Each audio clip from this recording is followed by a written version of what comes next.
வணக்கம் மக்களே, சற்றுமுன் கிடைத்த தகவல் ஒன்றை பார்க்க போகிறோம். தகவலை பார்ப்பதற்கு முன்னதாக நீங்கள் நம்மளுடைய சேனலுக்கு புதிய பார்வையாளர்களாக இருந்தீர்கள் என்றால் மறக்காமல் நம்மளுடைய சேனலை சப்ஸ்கிரைப் செய்து வைத்துக் கொள்ளுங்கள் மக்களே.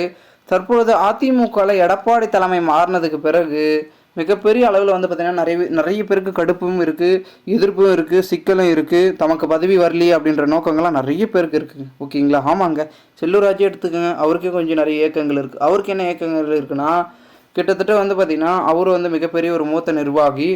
அதன் பிறகு நம்மளுடைய எடப்பாடி பழனிசாமி எதிர்க்கட்சி தலைவராக இருக்கார். துணை எதிர்க்கட்சி தலைவர் தான் ஓபிஎஸ் இருக்கக்கூடாது அப்படி இப்படின்னு ஏதோ ஒன்று பண்ணி அந்த பதவியிலேருந்து அவர் எடுத்துகிட்டு வேறு ஒருத்தர் போகணும். அதுக்கும் தீவிரமாக வேலை பார்த்தாரு.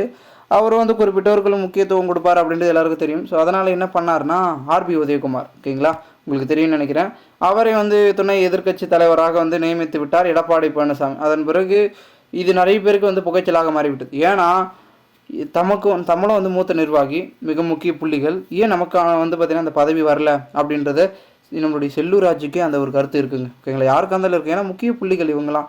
ஸோ இவர் எடுத்தோம் கவுத்தன் டக்குன்னு பதவி கொடுத்துட்டாரு அப்படின்றத ஒரு பக்கம் சொல்லிட்டு இருந்தாலும் கூட பெரும்பான்மையை பார்த்திங்கன்னா செல்லூர் ராஜு அவர் யாருடைய ஆதரவாளர்னா சசிகலா அவர்களுடைய தீவிர ஆதரவாளர் நம்மளுடைய செல்லூர் ராஜு.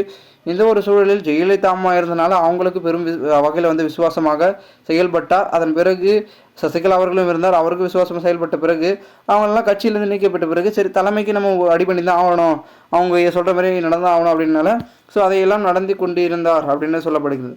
ஆனால் ஒரு கட்டத்துக்கு மேலே அதிமுகவில் எல்லாமே நமக்கு பிடிக்காத மாதிரியோ நமக்கு எதிர்பார்க்கின்ற அளவுக்கு எதுவும் செய்யாதனால ஸோ அங்கேருந்து நம்ம போயிடலாம் எதுக்கு அப்படின்ற மாதிரி, அதாவது அங்கே ஓரளவுக்கு ஆதரவு நம்ம வேற யாருக்கு கொடுத்தா கூட ஒரு அர்த்தமாக இருக்கும் அப்படின்றதுனால ஓபிஎஸ் பக்கம் அவர் சாய தொடங்கி இருக்கதாகவும் தகவல்கள் என்பது பார்க்கப்படுகிறது. ஏன்னா தேர்தல் வருதுங்க, எல்லாருமே அணி மாற்றுவோம் இல்லை அவருக்கு ஆதரவு கொடுக்கலாம் என்ற பேச்சுக்கள் எடுக்கிறாங்கன்னா தேர்தல் முடிவு வருது. ஒரு தேர்தல் முடிஞ்சாவே நிறைய அணிகளை மாற்றங்கள் நடைபெறும், பதவி மாற்றம், அந்த மாற்றம் இந்த மாற்றம் நிறைய நடைபெறும். ஓகேங்களா?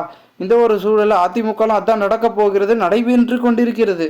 இந்த ஒரு கட்டமைப்பில் தற்போது செல்லூர் ராஜு அவர்களும் ஓபிஎஸ் பக்கம் தாவதற்கான வாய்ப்புகளும் அதற்கான சாத்தியக்கூறுகளும் இருந்தால் கண்டிப்பாக மிகப்பெரிய அளவில் அதிமுகவில் எடப்பாடி அணிக்கு பின்புலத்தை ஏற்படுத்தும், பின்னடைவை ஏற்படுத்தும் அப்படின்றதும் தொடர்ந்து பார்த்திங்கன்னா சொல்லப்பட்டு கொண்டிருப்பதாகவும் தகவல்கள் என்பது ஒரு பக்கம் வெளியாகி கொண்டிருக்கிறது.